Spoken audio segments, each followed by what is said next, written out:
Hello and good afternoon, everyone. Happy to see everybody here for our webinar, How to Master E-Commerce for Your Business. This webinar is going to run roughly an hour. It's hosted by Robin Smith, and we're going to be taking questions throughout the presentation. If you have any questions, I just request that you enter them into your chat pane. And we're going to be taking questions and hopefully have a good discussion at the end of this. All right, let's get started.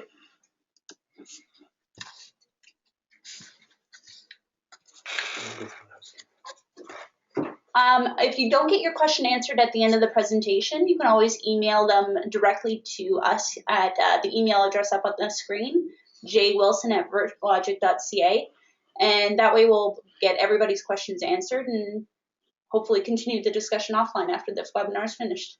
Enjoy the webinar.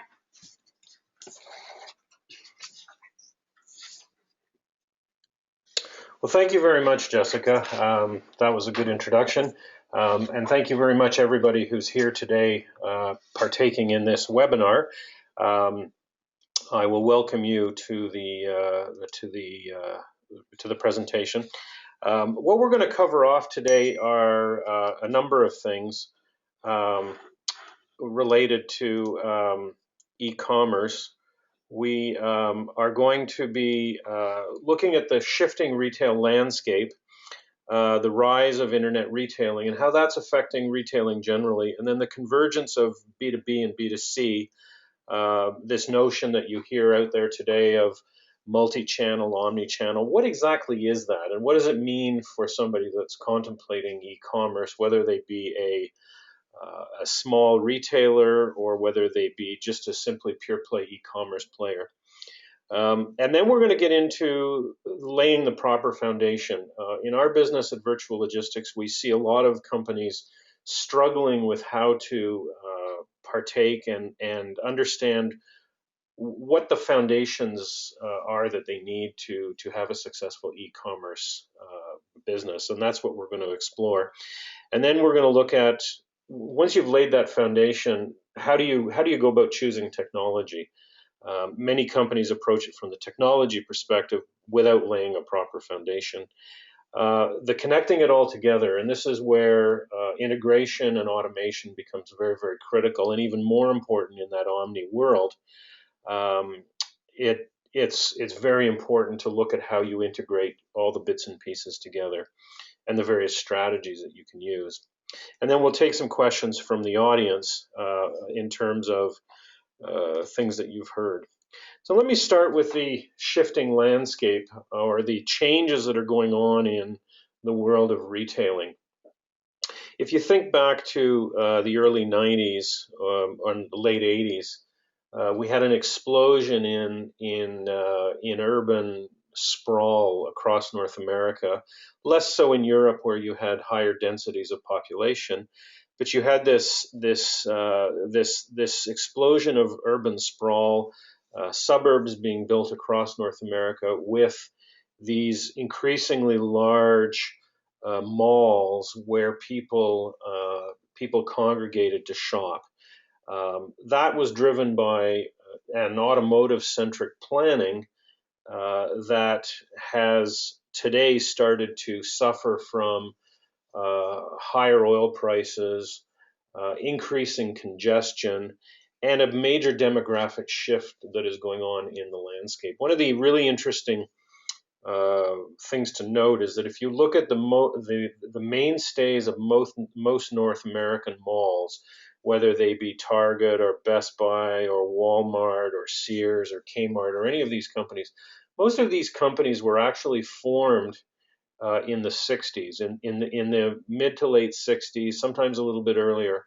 But they're really a baby boom concept. And as a result of that demographic movement and a shift to a different demographic, both from a purchasing and a mobility perspective, we're seeing these major shifts. So you're seeing the guttings of malls. There's actually a very cool website in the United States where you can go and check out abandoned malls. You've got big box retailers closing. The list is endless. On our blog, we have numerous examples, and on our Twitter feed, we highlight some of the changes that are going on. Coupled with that, you've had this, it's almost like a perfect storm that's happened, where you've had this demographic shift coupled with the explosion of the internet and the decreasing cost of internet resources that has allowed e-commerce to explode.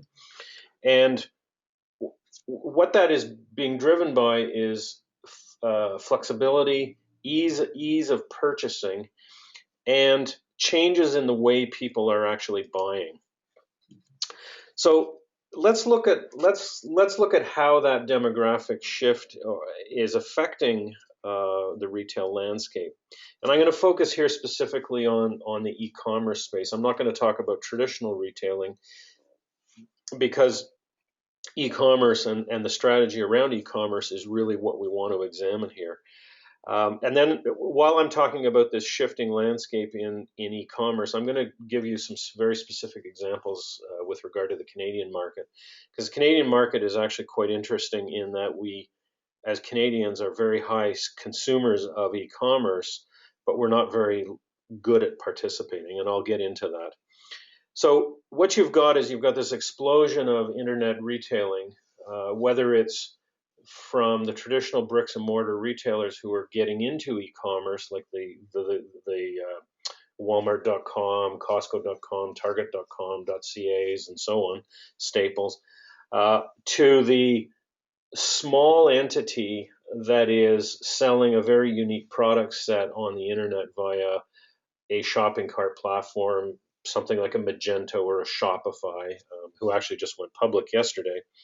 But you see the explosion of this. And global e-commerce sales today, 2013, roughly $1.2 trillion, and growing exponentially as platforms become more sophisticated, as the supply chains on the back end get more sophisticated, and we have ease of use. We're seeing this explode. That breakdown is concentrated in the G20 countries, primarily North America, Western Europe, and to a lesser degree in Africa, Middle East, Latin America, and Central and Eastern Europe. But you also have this explosion in China, and China today is probably the largest e-commerce market in the world. So let's look at the global spend, because this is not necessarily indicative of the size of an individual marketplace. But if you look at the rankings in 2014, you have China and India on the top. And in examining that demographic, it's driven by population, not necessarily by the size of the spend. And moving down, Canada at about 14%. And I'll get into this number later, because it's very interesting why we are skewed versus the United States. Smaller population versus larger population, but a higher per capita spend. These numbers are exploding. You read any of the analyst reports, whether they be Forrester or Gartner or any of the internet retailing material out there. These numbers show continuous trend and continuous growth. So, as a customer of ours once told me when I was sitting in a meeting, she said to me, you know, the internet's a fad. And I couldn't believe it. So, of course, it's not a fad, and we're seeing this in the growth of e-commerce. So in Canada, let's now delve into Canada. Canadians are shopping online. We're seeing growth across the board. Canada Post just announced some profits for the first year in, I think, about 6 years, and this is focused primarily on parcel movement. So there's this exponential growth of people shopping online. You're seeing it in the press. Hordes of Canadians are shopping, so why are our businesses failing to keep up? You're seeing infographics talking about the demographic split. So it's a phenomena that is happening globally and worldwide. In Canada, what's interesting is our spend right now is at about $22 billion. It was actually mid-year or as of last month, sitting at around $23.2 billion. Our estimated spend by the end of the year, by the end of 2015, is expected to double to $40 billion. So the Canadian consumer is a very savvy internet consumer and a very large internet consumer. But what's really interesting is that in Canada, we're not very good at selling online. Even though we have companies like Shopify, who've just gone public with a fantastic shopping cart platform, and all sorts of peripheral companies who provide cutting edge technology to work in that omni world, our businesses are not keeping up. So about 87% of companies in Canada are not online, and about 13% are. So there's this disconnect. We're incredible spenders, but we're not really partaking in spending within the Canadian landscape. So there's a huge opportunity there. If you dig into the demographics in Canada, what's interesting is that 76% of households are online versus 46% of businesses, and transaction volume is growing exponentially along a hockey stick curve. But what's very interesting is that 69% of purchases in Canada are being done outside. And if I go back to that earlier slide talking about where the spend is, where the largest spends are happening, you're seeing here that in fact Canadians are big spenders, but we're spending our money outside of Canada. We're spending it with multinationals like Amazon, Walmart, Costco, and even shopping into Europe and offshore into Asia through Alibaba. Let's have a comparison versus the Canadian and the US market in terms of spend, because this is interesting. You always hear discussion about the US. There's a higher per capita spend on e-commerce. In fact, Canadians spend more typically on average than Americans do online, but again, it's going outside of Canada. In the U.S., only 12% of consumers are involved in loyalty programs, where in Canada it's about 3 times that.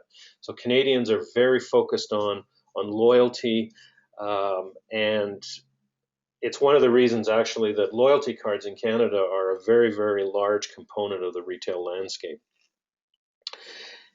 What's interesting in the spend demographic is that because that spend is going outside of Canada, what you're seeing is an increase in the logistics space, in the movement of those parcels and those goods. So it's impacting not only Canada Post with their increased numbers, but you're seeing UPS and FedEx also having an exponential spend. The critical component, I think, in e-commerce, and this is going to lead us into the discussion of Omni and what is Omni, is the rise of mobile commerce, or what people have tagged MCommerce. If you look at the graphic at the bottom of the screen here, where you're seeing the desktop versus the mobile, we're seeing mobile increase exponentially, whereas the desktop experience is decreasing. So right now, in Canada, for example, 56% of people are shopping on smartphones. And this is very, very high compared to other parts of the world. Part of this is a traditionally robust telecommunications sector, but Canadians are we have very high penetration rate of mobile technology. But yet, only 19% of Canadian shopping carts and systems that are on the web are actually optimized for mobile. Increasingly globally, MCommerce or mobile commerce is something that people should be taking very, very seriously, because there's more and more interaction happening on your mobile device, and that this is an area where, from an e-commerce strategy, it's critical that the channels and the information that you're disseminating be optimized for that mobile space. What you're seeing globally, and you're seeing it, and I'll talk specifically about the Canadian situation, is you're seeing a convergence of B2B and B2C. So what you're seeing is that B2B customers want to have the same functionality that a B2C customer is experiencing. And some interesting stats on this: 74% of B2B customers are looking for information across multiple channels. 52% of B2B buys are being done increasingly online.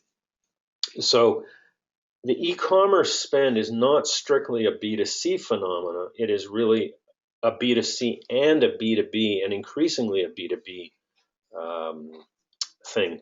So this is critical now when we start discussing Omni, because if you think that these two traditionally separate ways of doing business are now converging, and we're getting this incredibly disruptive experience going on, somebody obviously had to name it, and we've had this evolution of multi-channel now merging into omni-channel, and I'm going to give you a good definition. But prior to that, I just want to reiterate some of the expectations that we are seeing in the B2B landscape, and that is that the B2B customers' expectations are being reset by their experiences as B2C buyers. So it's increasingly important that B2B customers start thinking of e-commerce in the way that they can relate their experiences and the way that they've approached the B2C companies have approached the market from their perspective. How can they fit that B2C experience into the B2B experience? You're seeing an increasing dependency between customer nurturing the use of CRM technology in B2B commerce. And this is becoming increasingly important in terms of continuously building that relationship with your customer base. And as a result, what's happening is that people are looking for that quote unquote omni-channel buying experience. So let's look at what omni-channel is. And there's hundreds and hundreds of definitions out on the internet. But the one I like best is that omnichannel is a multi-channel approach to sales that seeks to provide the customer with a seamless shopping experience, whether the customer is shopping online from a desktop, a mobile device, by telephone, that's a little bit old technology, or in a bricks to mortar store. At VL, we believe that it should be a uniform experience. It should be one where the channels within that experience have access to the same information. They present in the same way, and we believe increasingly that it's a contextual experience. So this has all sorts of implications, not only at the systems level, at the branding level, the marketing level. But it's part and parcel of where retailing is going today, whether it's on the B2B or on the B2C side. So these retail channels, what are they? What can they include? Well, retail stores, the bricks and mortar. Some interesting stats to go with some of these: 56% of consumers worldwide are comparing prices against other retailers. So we're web rooming. Web rooming is comparing multiple websites. We're showrooming. We're actually going into a store, comparing what we're seeing there with what we find on the internet, and then going and purchasing online. So we have this idea of showrooming. The online version is web rooming, where again 51% are comparing against online pricing. And we're using the mobile device in this experience, looking for reviews and recommendations. Recently, I was in Best Buy looking for a new audio receiver for my home theater, and I went into Best Buy and they had a shelf with a bunch of units on it, but there was no description. There was nothing. There was just a price point with a bunch of, with a little card with a bunch of features. So what did I do? I took out my phone, I went on the web browser, and I did a Google search for the receiver I was looking at. And I read some of the reviews, and then I went and compared the price to what was on Best Buy's website, And I ended up buying in the store. But if I think of that as an omni-channel experience, it would have been far easier for me to scan a QR code sitting on that, or scan a code on that shelf tag that drove me to resources around that information. So this is where you've got this melding of different vectors to provide information. So mobile app stores again, and increasingly, you'd be surprised, telephone sales are actually coming back. People are phoning in and they want to have information, and they want to be pointed to places where they can get that information. So we're going back to this more personalized experience that people are actually looking for. So let's recap. Omnichannel, it's a multi-channel approach to sales to provide the customer with a seamless experience regardless of the platform that they're interacting with. For those of you who haven't read it, probably one of the best books on the subject, talking about the shifting demographics, but more importantly about the fundamental changes that are going on in the retail landscape, and the hollowing out of what Doug Stevens calls the average middle, is his book called The Retail Revival. And I think his quote is very apt, in that he states that unlike stores of today that are single-mindedly focused on keeping sales in-house, stores of the future will position themselves as true omni-channel hubs, serving customers through multiple channels of fulfillment, which will ultimately include their vendors and competitors. And I thought this was very interesting because Best Buy recently announced that they were going to allow their competitors to sell through their channels as well. So you're starting to see some of this cooperation. The attribution of these sales will matter less than delivering a powerful experience that's responsible for generating them, regardless of how, when, or through whom they actually occur. So take note of Doug Stevens' book, The Retail Prophet. He's got some good videos, but this book, for anyone in retailing today, whether they be in B2B, B2C, Omni, bricks and mortar, e-com, whatever, this is a must-read book for anybody in the space. So let's now that we've understood some of the changes, the demographic shift, the hollowing out of the middle. On one hand, we have high-end retailers, and on the other hand, we have the commodity-based retailers. People are looking for an experience in that retail space.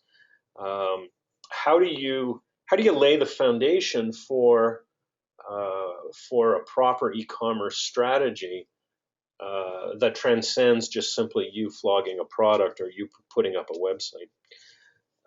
Ultimately, this comes back to who you are as an organization and what you represent. And we've come up with actually 4 best practices that we feel, from our experience in interacting with numerous customers across North America and into Europe, that there's a commonality of things that people need to think about when laying that foundation. The first one is to define what your brand represents and how you want to interact online. It is amazing the number of customers and people we talk to who figure just putting up a website with a bunch of product in is going to make them a successful e-commerce retailer. It's not. You really have to have a definition of what you represent in that marketplace. And you have to define how you want to interact online. What is that experience that you want to engender with your customer? If you think about it, unless you're a multinational like Amazon or Target or Walmart, establishing an e-commerce relationship is building trust. If you don't engender trust, your experience is going to be diminished. So it's very important that you look at and you define what your brand represents and how you're going to interact with your customer. We actually have a white paper where we've dissected a number of e-commerce experiences to show how, if it's not properly thought through, how this kind of thing falls apart. There's a very interesting Shopify customer that sells Canada Goose coats. Now, Canada Goose coats, you can buy them all over the place, but their value proposition in Canada is that in a snowstorm, if you order a coat online, they will deliver it to you within 90 minutes. How they do it, I don't know, but it's a very intriguing brand proposition. This is one, our second best practice is one that we see a lot of companies not doing, and that is mapping out the experience and the supply chain touch points with a focus being on how data moves and what data is required to satisfy the brand experience you want to create.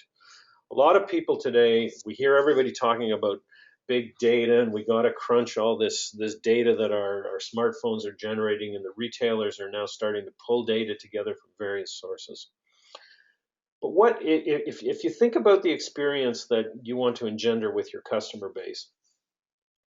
What do you want them to experience? What makes you unique? What makes you different? What makes them want to keep coming back to buy from you?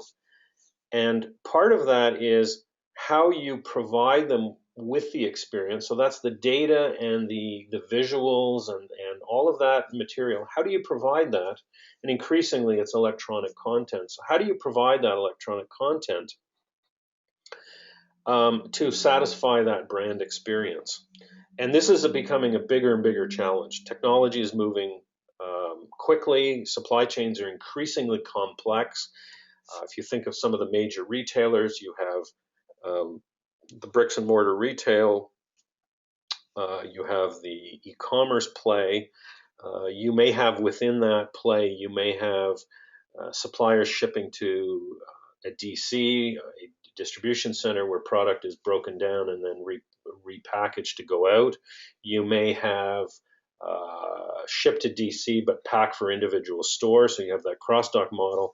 And then increasingly you have the vendor drop ship, where in fact the retailer doesn't even have their inventory. They're taking the order and then sending that order down to the vendor to have that fulfilled. So you have this increasing complexity within the supply chain on the back end, and on the front end you have increasingly complex ways that the consumer and the customer is going to interact with you. Each one has a different experience and a way of interacting. So if you haven't mapped these out, it's very, very difficult to tie them together in a way that is that gives you economy of scale. And that's really what you want to look at in this best practice, is to map that experience out both on the front end and the back end to derive economies of scale. Our third best practice, and this is more tailored at the small to medium-sized company that's embarking on this, is that plan for scalability.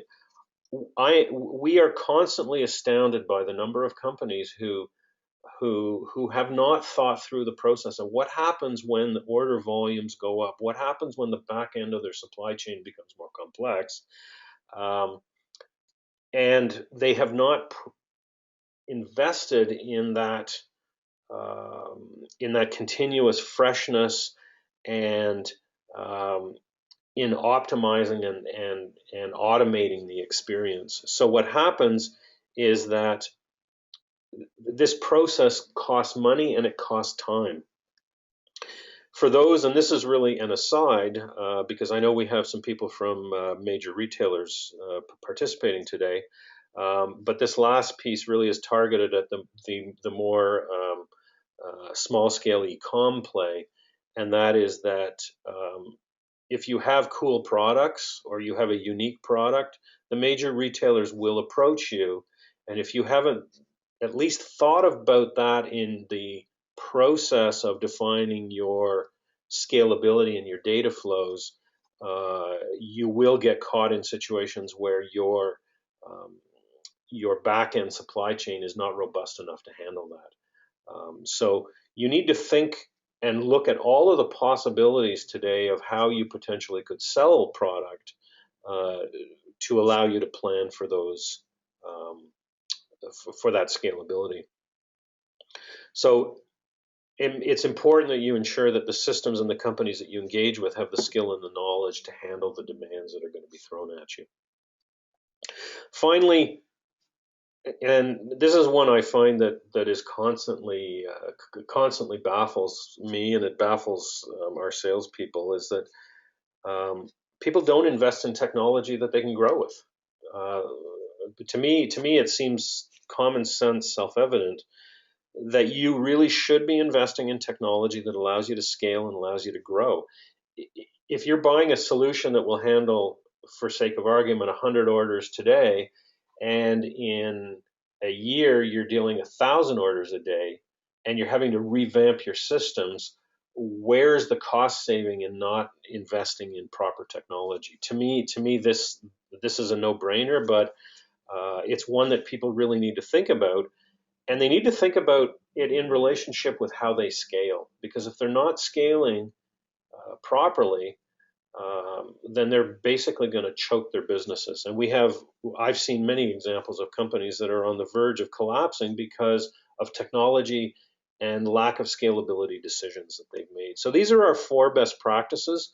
Um, Invest in your technology, map your processes out, plan for scalability, and first and foremost, know who you are in the market, and what is it that you want to be known for, and how are you going to differentiate yourself in that marketplace? What makes you unique from everybody else that's out there? So let's now move on to choosing the right technology, because often this is a piece that gets overlooked. Um, and it gets looked at primarily from the perspective on the lower end of the business spectrum, from a cost decisioning, but also from I need to get something up, so I'm going to go with what I think makes sense for my business. So choosing the right technology is really about having a data strategy. It comes back to the original foundation pieces, which is, what does your brand represent, and what is the experience you want to engender in the marketplace? If you're not engendering a relationship with your customer that is based on trust, that is based on working through all of the what ifs, um, and how you're going to provide data for that experience, you can't possibly go about choosing the technology. So putting the technology cart before defining all that other stuff, I believe, is a recipe for failure. So you need your data strategy. How are you going to connect all your systems, whether they be on-premise or whether they be in the cloud? And increasingly, we're consuming cloud-based microservices that allow us to provide a functionality that is very specific to a piece that we want to do. So for example, I may subscribe to a loyalty platform where I need to push all my order data up to that platform. Well, the question is now, what is the data that I need to collect to allow me to work with that particular platform? So how do you map it all out? Well, this is the way we do it at Virtual Logistics. Is we'll sit down with a customer, and we'll define the bits and pieces that go into providing that experience. So we'll start on the left-hand side of the screen here with the shopping cart. It may be a bricks and mortar play where there's a point of sale system. And then we'll look at the back end. Is the customer doing their own shipping? Do they have their own warehouses? How are they shipping? What kind of carriers are they using? Are they using 3PLs, third-party logistics, or fulfillment houses? And then look at what are the data flows that we need to map with each one of those experiences. So for example, I go from my shopping cart. It might be customer data that's flowing down. It's the order data. What do I need to provide back to my shopping cart inventory and product updates? The reality here is that you need a central point of truth that's going to provide you with data that you can push out to all of these bits and pieces. So prior to choosing technology, what I say to people is map this out, map your business out, map out what are the systems, and look at the touch points between those systems and where you have weaknesses. Are there pieces you can turn off? Are there pieces you can turn on easily? And what is the investment in the infrastructure and the interfacing that goes on between each one of those? So this is just a very simple example. They can get incredibly complex.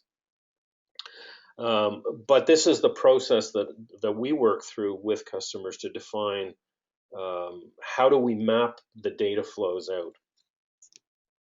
And then you've got to get technical. Unfortunately, I have to get a little bit technical. Within each one of those applications, you need to look at what are the touch points and what I call the integratability of those applications. And we're going through much like what's going on in retailing today, we're going through a sea change of movement at the application and the software level. You have legacy applications that are having integration bolt-ons built around them. Uh, you've got cloud-based applications on the other side with full APIs, application program interfaces, and then you've got everything in between. So it's increasingly important that when you look at your technology mix, that you look at what are the communication methods between applications and what are the payloads. I'll give you an example. If I look at a shopping cart system like Magento or BigCommerce or Shopify, they have APIs. The APIs allow me to interact between that application and another application. I may have an accounting system um, or my ERP that also has an API. But these APIs don't go out and talk to Magento, and Magento doesn't talk to that to the API on the accounting side. So I need to understand what are the interfaces within both applications, because I'm going to need to know and I'm going to need to determine how I integrate those two applications together. So I need to know whether they use web services. Are they REST based? Or are they SOAP based? SOAP is the older technology. It was defined around the year 2000. It's still widely used, but increasingly, if you go to programmable web and look at the number of REST based APIs, they're increasing exponentially. The internet is actually the largest REST based API known. What's the payload? Is it JSON or XML? Typically, SOAP-based APIs are XML-based. REST-based can be JSON or XML. JSON is a much more compact payload versus XML, which is a much more verbose payload. Are we doing EDI? I mean, EDI is the granddaddy of e-commerce communications. It's still widely used. Is it point-to-point over the internet using an AS2 technology? This is how a lot of the major retailers today communicate EDI in their supply chain. Is it secure FTP that uses a CSV or an EDI or an XML payload? So these are all considerations in the touch points and looking at the applications. And then once you've started to examine some of these, it's how do you connect and who does the connecting? Because these are the most important pieces. Do you use a point-to-point plugin that has limited functionality and limited scalability? Do you use a single integration solution where you're building a point-to-point integration as a DIY between this application and that application? Is that scalable? Is it robust enough? Does it have the audit trail? Or do you use a hosted integration service where somebody is managing the integration between those platforms for you and providing you with the audit trail, the redundancy, the backup, and so on and so forth to allow you then to scale those integrations to suit your business requirements? What's the ROI of all of this? Well, this is always the million-dollar question, and actually, it's very difficult to get at numbers. But we've pulled out some numbers from the EDI world.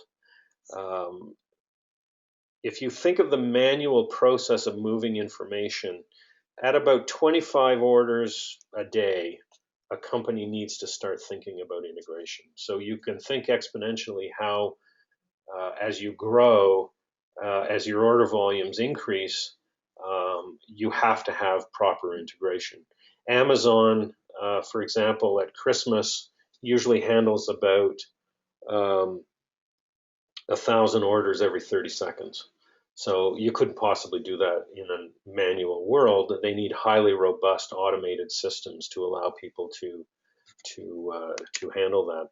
So some cost savings from an EDI perspective, and it's hard to get data on this. There is some data out there. GS1 in the UK did a study of the grocery industry in the UK, and the savings were quite substantial. And we do have an infographic on this. But on average, a company can save 10 minutes per document using an integrated data flow rather than manually processing. So there is an ROI around automation. It's not just the time saving, but it's also data accuracy. And in this omni-channel world, data accuracy is incredibly important. So I think it's time to wrap this up. I'm getting notice from Jessica here that it's time to start thinking about taking some questions. Um, but I just want to go over some of the things that we've talked about, and just to recap for our listeners today. Times are changing, and they're changing quickly. They're changing quickly in a very mobile and very fast-moving landscape, both in the way people are consuming, the way people are interacting, but also at the technological level.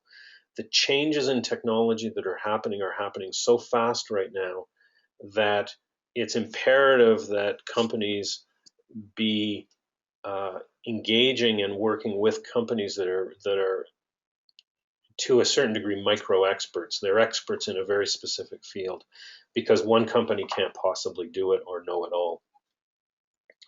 If you're embarking on e-commerce, if you're in e-commerce and struggling, define what you represent. What's your value prop? What makes you cool? What makes you unique? What makes you so different that people want to go and buy your product?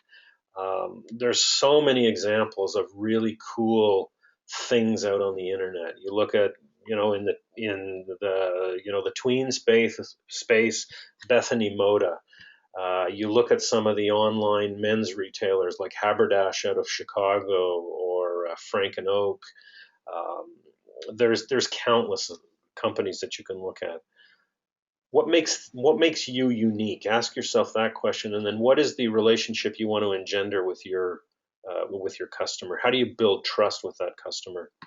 Map your data flows. You can't produce an experience if you don't know how you're going to move data within that experience. And select the technology that allows you to fulfill the vision that you want your brand to represent, and make sure that you can automate in an efficient and scalable manner. Because the last thing you want is, when your business takes off, that your systems are failing left, right, and center, and you're falling all over yourself. So thank you very much. I'm going to pass the microphone back to Jessica now, who is going to take over. And let's have some questions. Let's see if there are some questions out there. Do we have any questions? Thank you very much, Robin, for that talk. That was really enlightening and illuminating. Any thoughts, any feedback on the presentation? Was there any area of the presentation that you'd like to see more information on? So maybe we can follow up this webinar with something a little bit different next time. You can just type it into the chat pane on the right or left hand side of your screen, and we'd be happy to answer them. If not, do you have any final words while we're waiting? Well, let's give people that 9 seconds to formulate their questions. So that's what psychologists say. It takes 9 seconds to formulate a question.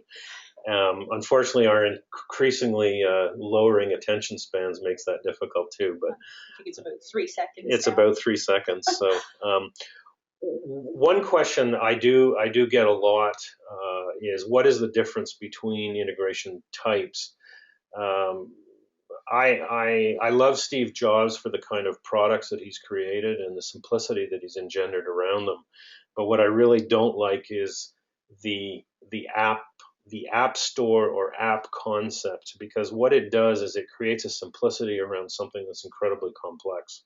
So if you look at the majority of apps that are in marketplaces or in plug and play or point-to-point integrations, a lot of these things on the surface look very, very simple.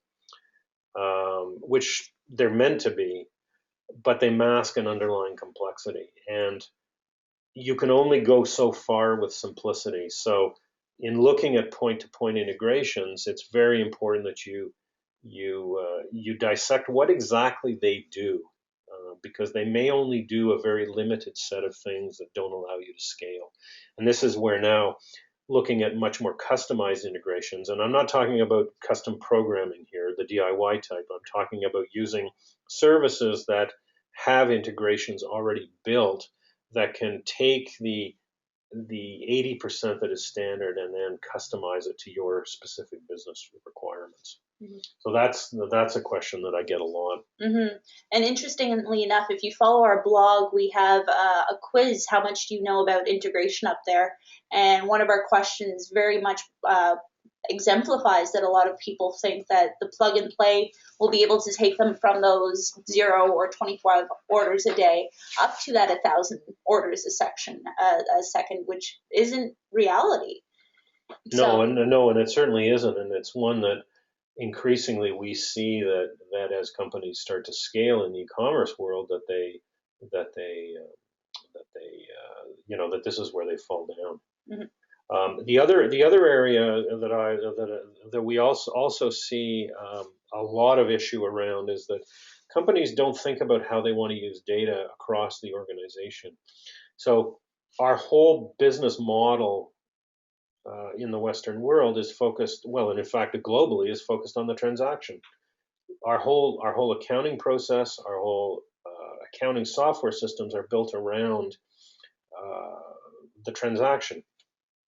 So if you think about this omni-channel world of providing an experiential experience to people across multiple platform types, you now, in thinking about how you want to move data, you have to think about the kinds of data that you want to move. So for example, do you take the data that comes off your shopping cart and not only put it into your accounting system or your ERP system for inventory management for all of the accounting processes, but you now also move that data up to a marketing automation platform, say like a HubSpot or an Infusionsoft or a Pardot or a Marketo, where now you're actually going to start nurturing the interactions and providing a different type of experience. So these are all the kinds of things that you need to think about.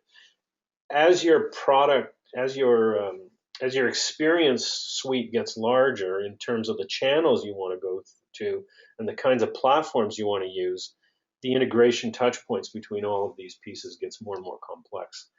And synchronizing the data between these applications now becomes very, very difficult when you're using these point-to-point. So this is another sort of weakness, I think, of these point-to-point solutions. Well, this webinar was definitely a good place to start if you're just getting into or curious about how e-commerce and omnichannel is changing globally. I want to thank everybody for attending. If you have any questions after the webinar is finished, you can always submit them to the email address that was at the beginning of the slides. You will be all receiving a copy of this webinar, the live recording. So I look forward to hopefully chatting with all of you later. And we also have a draw, don't we? Yes, we have a draw. I will be sending out notification on who won the sweepstakes for a t-shirt and a book on Monday. We'll do our random draw later this afternoon. Okay. So thank you very much for attending. It was a pleasure. Let us know if you have questions. We'll be happy to answer those. So thank you very much.